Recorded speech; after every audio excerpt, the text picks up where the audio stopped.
Hello hello friend, Radhe Radhe. कैसे हैं आप सब लोग? उम्मीद करती हूँ आप सब अच्छे होंगे। मैं भी अच्छी हूँ। सिमरन की दुनिया में आप लोगों का स्वागत है।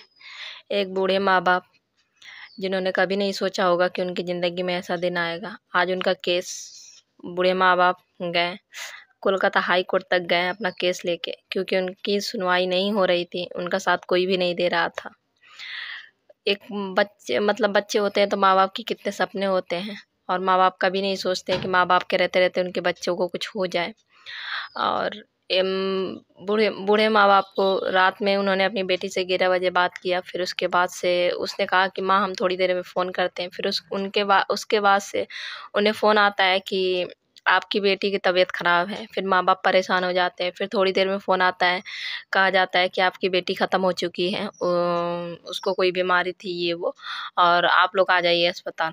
फिर माँ बाप हॉस्पिटल आते हैं। फिर वो माँ बाप मिलने की कोशिश करते हैं अपनी बेटी से, पर उन्हें मिलने नहीं दिया जाता है। कहा जाता है कि आप थोड़ी देर पानी वानी पीजिए, आप थोड़ी देर इंतज़ार कीजिए और फिर उसके बाद हम मिलवाते हैं।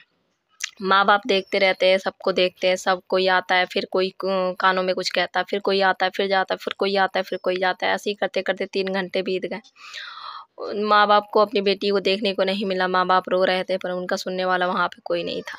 कहानी शुरू होती है ट्रेनी डॉक्टर कोलकाता केस से। उनके उसके साथ क्या हुआ था उनके साथ, और कैसे हुआ था, बस कहानी उन्हीं की है। कहानी ऐसे शुरू होती है कि एक आदमी था, आदमी का नाम था संजय रॉय। वो हमेशा वो बॉक्सर था, और उसका पुलिस में भी कुछ जान पहचान था। शायद कुछ काम वाम करता हो, चाहे जो कुछ भी हो, मुझे इतना तो नॉलेज नहीं, पर जहाँ तक नॉलेज है। और हमेशा टी शर्ट पहन के घूमता था कोलकाता पुलिस। तो सब लोग उसे ज़्यादातर वो पुलिस की तरह चलता भी था, रहता भी था, शरीर भी उसका ऐसा लगता था कि पुलिस वाला है। तो सब कोई उसे पुलिस वाला ही समझता था कि पुलिस वाला है। उसके पुलिस से काफ़ी जान पहचान रही होगी, काफ़ी उसके जान परिचित के लोग रहे होंगे, या वो आता जाता भी रहा, रहता था थाने वाने, ऐसे करके। तो ट्रेनिंग डॉक्टर जो थी ममता, तो बात ये हुई कि संजय राय एक दिन हॉस्पिटल में किसी मरीज को लेके आया सुबह में 11 बजे। उसको उसने एडमिट करवाया। वो मरीज बीमार था उसी अस्पताल में जहाँ वो ट्रेनी डॉक्टर अपना काम करती थी। एडमिट करवा के वो चला गया संजय राय यहाँ वहाँ से। फिर रात में वो आया, शाम में आया। फिर वो किसी दूसरे मरीज से मिलने, उससे पूछने, शायद उसका ऑपरेशन था तो उससे उसने पूछा कि क्या है, कैसा है। फिर उसके बाद फिर से वो चला गया। फिर उसके बाद उसे पीने की आदत थी, ड्रिंक करता था वो, और ड्रिंक करता था। उसने ड्रिंक ड्रिंक किया होगा। ड्रिंक ड्रिंक करने के बाद वो फिर रात में आया वही लगभग 3 बजे के करीब। 11 बजे आया रात में, और 11 बजे रात में आने के बाद फिर वहीं पर हॉस्पिटल के आसपास घूमने लगा। फिर उसको सीसीटीवी कैमरा में देखा गया कि वो 3 बजे एंटर करता है। 3 बजे एंटर करता है। 3 बजे एंटर करने के बाद में देखा गया वो 1.5 घंटे के बाद वो वापस आया। और बस इस दौरान क्या हुआ, इस दौरान किसी को कुछ नहीं पता। बस सुबह हो गई, वो चला गया आदमी, संजय राय वहाँ से चला गया। फिर सुबह हुआ, सुबह में फिर साफ सफाई करने वाला कर्मचारी पहुंचा हॉल में। तो हॉल में देखता है कि लाश। लाश कैसे, कि रात में जब ममता ममता अपना 11 बजे उसने अपने माँ बाप से बात किया। माँ बाप से बात करने के बाद माँ से उसने कहा कि माँ अभी मैं थोड़ी सा उसमें जा रही हूँ, सर्वे पे जा रही हूँ, थोड़ी सा मरीजों को देख लूँ, फिर उसके बाद आपसे बात करती हूँ। तो माँ ने कहा ठीक है बेटा। माँ ने इतने करके फ़ोन रख दिया। फिर वो अपने चली गई सबको मरीजों को देखने।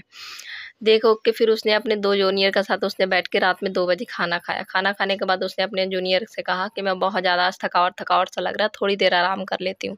फिर उसके बाद से फिर मैं उठूँगी तो फिर अपना काम करूँगी। रात में उनकी ट्रेनिंग थी। तो ऐसा कह के वो चली गई हॉल में गई, हॉल में लेटने को, और हॉल में लेटने को गई। अब ये वहीं पर कहानी शुरू होता है।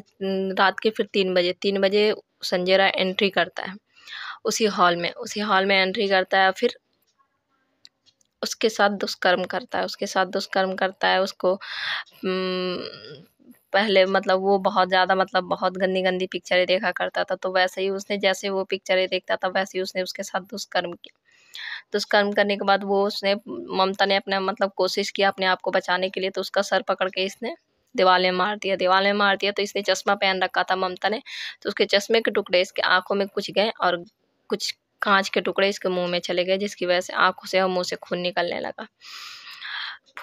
लगा। फिर उसके बाद वो बहुत अपने आप को बहुत बचाने की कोशिश की। क्या उसकी चीखें किसी ने सुनी नहीं होंगी, पर सब मिले हुए थे। वो अकेला नहीं था, बहुत सारे इसमें लोग शामिल हैं। और एक मतलब एक खटपट भी होता है तो बहुत होता है। किसी के साथ इतना दुष्कर्म किया जाए तो उसने कितनी नहीं चीखें की होंगी, उसने कितना नहीं चिल्लाया होगा, पर उसका सुनने वाला कोई भी नहीं था वहाँ पे। फिर प्राइवेट पार्ट पर भी उसके मारा गया, उसके गले में भी मारा गया तो हड्डी टूट गई थी, फिर हाथ में, पैर में। वो बॉक्सर था तो उसने खूब उसको मारा, खूब उसको मारा। ऐसे ही करके वो मर गई। मर गई, फिर भी उसने मरने के बाद भी, उसके बावजूद भी उसके साथ उसने फिर से बलात्कार किया। और बलात्कार करने के बाद फिर वो 1.5 घंटे के बाद वो निकल के वहाँ से चला गया। वो तो मर चुकी थी। और फिर सुबह में जब उसको होश आया तो उसने सोचा कि मैंने तो बहुत बड़ा कांड कर दिया। फिर उसने सब सबूत मिटाना शुरू किया, पर सबूत मिटाने के चक्कर में उसके जूते में ममता का थोड़ा-सा खून लगा था, वो साफ़ करना वो भूल गया था। मेरे यहाँ पे जो साफ़-सफ़ाई करने वाला कर्मचारी आता है, वो हल्ला मचाता है, फिर आस-पास के डॉक्टर आते हैं, सब आते हैं, पुलिस आ जाता है। डॉक्टर पहले तो छिपाने की कोशिश करते हैं, दबाने की कोशिश करते हैं कि केस दब जाए, क्योंकि मेडिकल कॉलेज है तो ज़्यादा बदनामी हो जाएगा। अरे मेडिकल मतलब हॉस्पिटल है तो ज़्यादा बदनामी हो जाएगा। तो ऐसे करके, पर अब केस तो अब केस है। फिर माँ-बाप ने देखा कि हमें मतलब बहुत ज़्यादा दिक्कतें हो रही हैं, ये वो। माँ-बाप ने फिर आवाज़ उठानी शुरू की। फिर पुलिस आया, पुलिस ने जाँच-पड़ताल किया, फिर उसके बाद पोस्टमार्टम को भेज दिया, पोस्टमार्टम किया गया। सब चोटें, उसकी मारपीट सब सामने आई। फिर उसके बाद से बहुत बुरी तरीके से उस बेटी को मार दिया गया तड़पा-तड़पा के। और पुलिस ने जब जाँच-पड़ताल की, तो पुलिस को तो कुछ समझ में नहीं आ रहा था कि मैटर क्या है, क्या नहीं है। कुछ सीसीटीवी कैमरे में देखा, तब जाके पता चला कि कोई संजय राय का आदमी है जो आया था रात में ड्रिंक करके, उसी ने दुष्कर्म किया है। फिर उसके बाद जब लाश के आस-पास जब पुलिस ने छानबीन की, तो उसका ब्लूटूथ वहीं पर गिरा पड़ा था। जाते-जाते उसका ब्लूटूथ गिर गया होगा, तो उस ब्लूटूथ के ज़रिए उसको पकड़ा गया, संजय रॉय को पकड़ा गया। पर पकड़ने से और जेल में बंद कर देने से ये उसकी सज़ा नहीं थी, ये उसकी सज़ा नहीं थी। उसको चौराहे में लटका के उसकी आँखें फोड़नी चाहिए थी, जैसे उसने उसकी आँखें फोड़ी थी, उस बेटी की आँखें, उसकी आँखें फोड़ के फिर उसको मार देना चाहिए था चौराहे में। ताकि कोई सोचे भी, कोई दूर-दूर तक सोचे भी तो उसका रूह काँप जाए कि ऐसा हमें नहीं करना, क्योंकि उस संजय रॉय के साथ ऐसे दुष्कर्म हुए थे। बंद कर देना, उम्र कैद कर देना, फांसी पे लटका देना बंद कमरे में, ये कोई बहुत बड़ी बात नहीं है। ये कोई बहुत बड़ी बात नहीं है, ये सज़ा नहीं होती है। सज़ा वो होती है जब चौराहे में आप मारते, वो सज़ा होती है। उसकी आँखें फोड़ते, वो सज़ा होती। कि हर हैवान सोचता कि हमें नहीं दुष्कर्म करना है। क्या गलती थी उस बेटी की, क्या गलती थी उस माँ-बाप की। माँ-बाप अपने बच्ची को उन्होंने खो दिया। इतना बड़ा त्योहार निकल गया, भाइयों को राखी बाँधने वाला कोई नहीं बचा। बहन ने क्या सपने नहीं देखे होंगे, क्यों उसके भाइयों के हाथ की कलाइयाँ खाली हो गई। क्या गलती थी उस बच्ची की, क्या गलती थी कि उसके साथ इतने दुष्कर्म हुए, इतने ज़्यादा। और फिर भी उसे, उनके माँ-बाप को कहा गया कि आप लोग मतलब कुछ मतलब निपटा लो, ऐसे कर लो, वैसे कर लो। क्या निपटा लो? क्या निपटा लो? क्या छोटा-मोटा केस है? क्या मतलब आवाज़ वो लोग बंद कर लें? वो लोग कभी नहीं मतलब कभी वो आवाज़ नहीं उठा पाए कि उनकी बेटी के साथ क्या हुआ था। ऐसा नहीं करना चाहिए। हमारी देश की जो मतलब व्यवस्था है ना, वही ख़राब है, वही ख़राब है। ऐसा नहीं करना चाहिए। उस बेटी को जल्द से जल्द न्याय मिलना चाहिए। और न्याय में ये नहीं है कि आप लोग उठा के उसको उम्र कैद दे दो, उसको फांसी पे चढ़ा दो, कमरे में बंद करके नहीं। चौराहे पे उसको मारो, जैसे उसने उसकी आँख नोची थी, उसकी भी आँखें नोचनी चाहिए, तब जाके सबको एहसास होगा। और बूढ़े माँ-बाप बस देखते रह गए बस। और जल्दी-जल्दी में मतलब इतना तक दबाने की कोशिश किया गया कि जल्दी-जल्दी रात में ही पोस्टमार्टम किया गया उसका, और रात में ही उसको जला दिया गया, उसकी लाश को, ताकि बात बाहर ना आए। इसमें अकेले एक वो नहीं था, इसमें बहुत लोग शामिल थे, बहुत लोगों का हाथ था। जो कोई भी इस केस में हो, सब कोई बाहर आया, सब कोई अच्छे से सीबीआई जाँच-पड़ताल करे और अच्छे से सब चीज़ों को बाहर लेके आए। इसमें अकेले एक इंसान इतना सब कुछ नहीं कर सकता है। बस यही कहानी थी। और उम्मीद है आप लोगों को सबको पता होगी, पर फिर भी मैंने अपने ज़रिए से अपने जितना मुझको पता था, जितना मुझे जानकारी थी, मैंने बताने की कोशिश की। और मैं उम्मीद करती हूँ कि एक न एक दिन उस बेटी को न्याय ज़रूर मिलेगा। और अभी तो हम निर्भया केस भूल भी नहीं पाए थे अच्छे से।